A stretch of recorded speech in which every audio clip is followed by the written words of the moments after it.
ये कहानी है चंदनपुर नाम के एक छोटे से गांव की। इसी गांव में रामू नाम का एक गरीब मजदूर अपनी बूढ़ी माँ के साथ रहता था।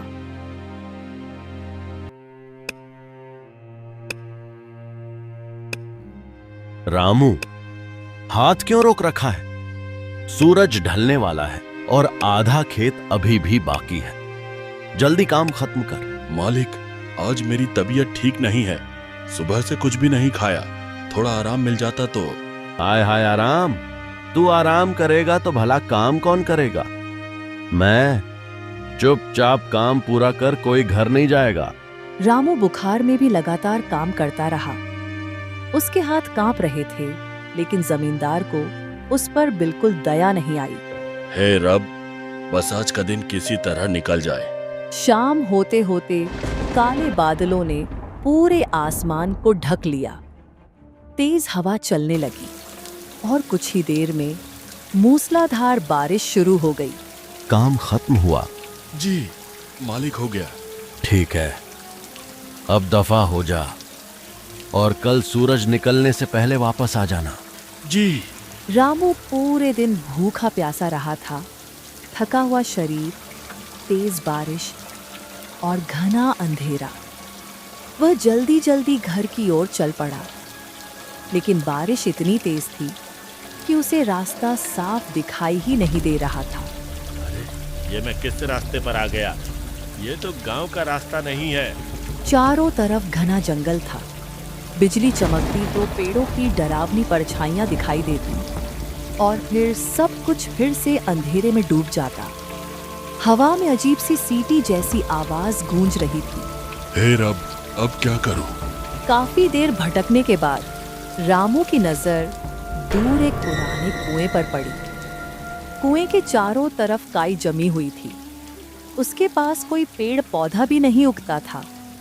ऐसा लग रहा था जैसे बरसों से वहां कोई आया ही न हो। शायद इसमें पानी हो, नहीं तो प्यास से मेरी हालत और खराब हो जाएगी। रामू ने बाल्टी नीचे डाली, पानी निकाला और जल्दी जल्दी पीने लगा। अचानक पूरा जंगल कांप उठा। तेज हवा चलने लगी। कुएं का पानी अपने आप गोल गोल घूमने लगा। बिजली इतनी जोर से चमकी कि पूरा जंगल कुछ पल के लिए सफेद रोशनी से भर गया। ये क्या हो रहा है? अचानक कुएं से काला धुआं निकलने लगा। उस कुएं के नीचे बैठ जिन्न बाहर आने लगा। उसकी आंखें अंगारों की तरह चमक रही थी। उसकी भारी आवाज पूरे जंगल में गूंज उठी। हा हा हा, कौन है जिसने मेरी अनुमति के बिना इस कुएं का पानी पीने की हिम्मत की? मुझे माफ कर दीजिए। मूर्ख, ये कुआं इंसानों के लिए नहीं है। इसका पानी केवल इस जंगल के प्रेतों का है।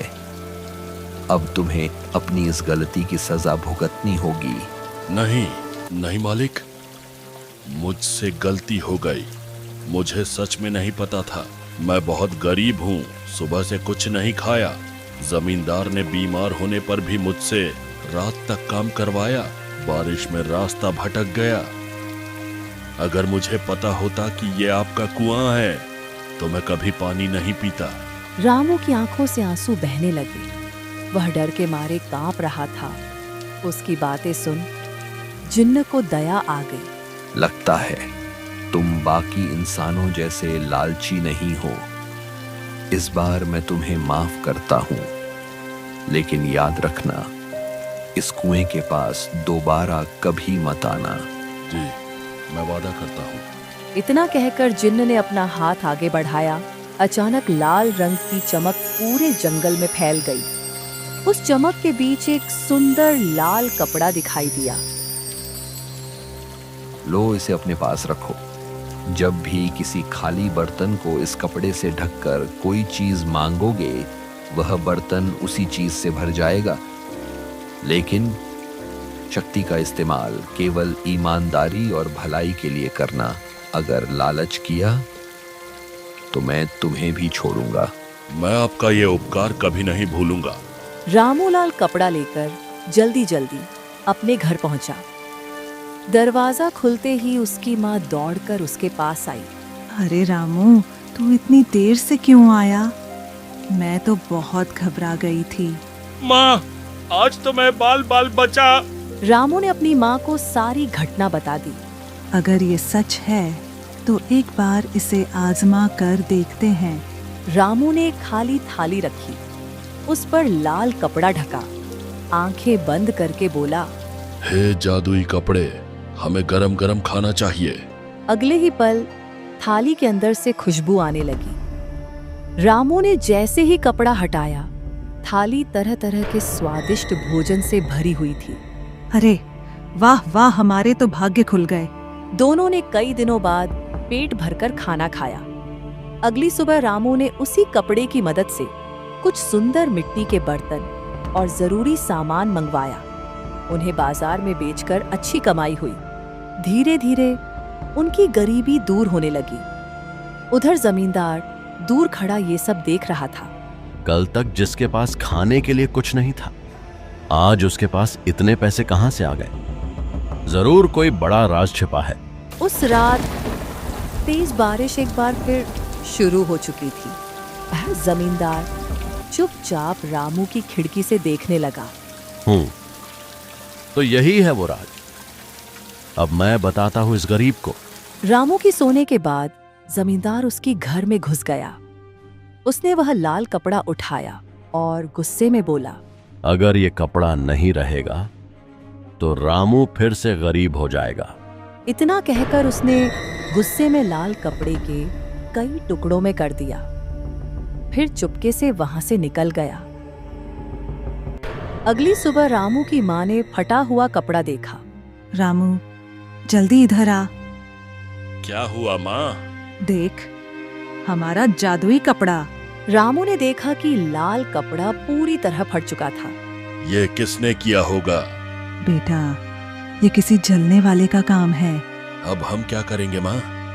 चल, उसी रहस्यमयी कुएं पर चलते हैं। शायद जिन्न हमारी मदद करे।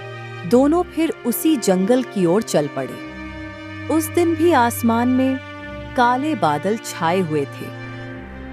जंगल में पहुंचते ही तेज हवा चलने लगी। रामू ने डरते डरते कुएं के पास जाकर आवाज लगाई, जिन्न महाराज, अगर आप मेरी आवाज सुन रहे हैं तो कृपया बाहर आइए। अचानक कुएं का पानी फिर से गोल गोल घूमने लगा। काला धुआं उठा और उसी में से जिन्न प्रकट हो गया। रामू, तुम फिर यहाँ? मैंने तो तुम्हें दोबारा आने से मना किया था। मुझे माफ कर दीजिए, मैं अपनी इच्छा से नहीं आया। किसी ने आपका दिया हुआ लाल कपड़ा काट दिया। रामू ने पूरी बात बता दी। किसी ने मेरी दी हुई वस्तु को नष्ट करने की हिम्मत की। ऐसा लगता है कि किसी के मन में बहुत लालच है। हमें नहीं पता ये किसने किया। चिंता मत करो, इस बार मैं तुम्हें एक और कपड़ा देता हूँ। जिन्न ने अपना हाथ आगे बढ़ाया। नीली रोशनी पूरे जंगल में फैल गई। कुछ ही क्षणों में उसके हाथ में एक नीला कपड़ा आ गया। ये नीला कपड़ा भी वही काम करेगा, लेकिन अगर कोई इसे लालच या बुरी नीयत से छूने की कोशिश करेगा तो उसे अपनी करनी का फल तुरंत मिलेगा। रामू और उसकी माँ नीला कपड़ा लेकर घर लौट आए। फिर से उनका काम चलने लगा। बाजार में लोग उनके सामान की खूब तारीफ करने लगे। उधर जमींदार फिर से यह सब देखकर हैरान रह गया। अरे ये कैसे हो सकता है?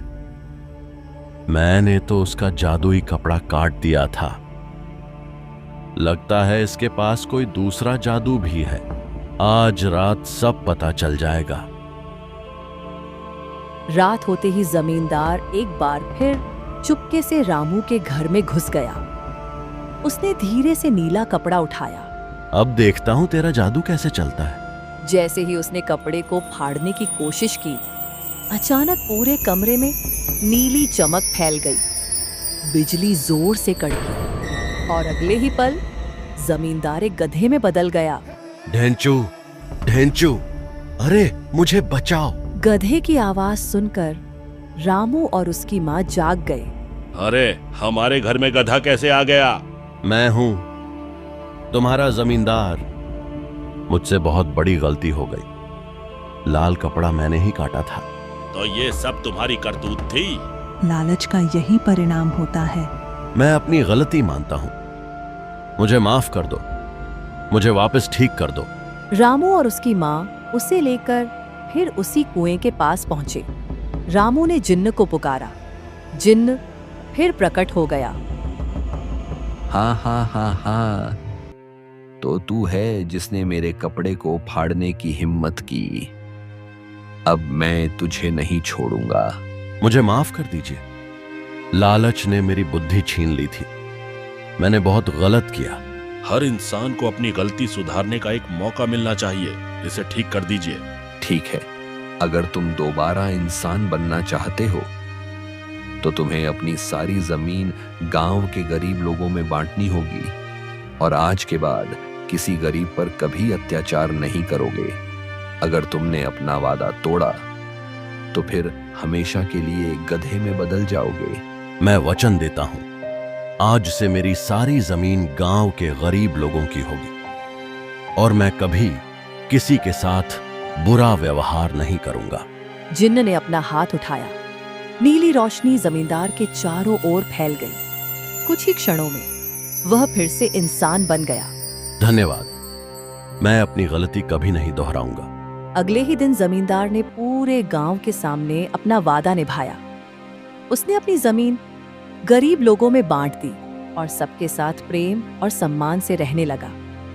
रामू और उसकी माँ भी खुशी खुशी अपना जीवन बिताने लगे। उस दिन के बाद बरसात की रातों में उस कुएं के पास कोई नहीं गया।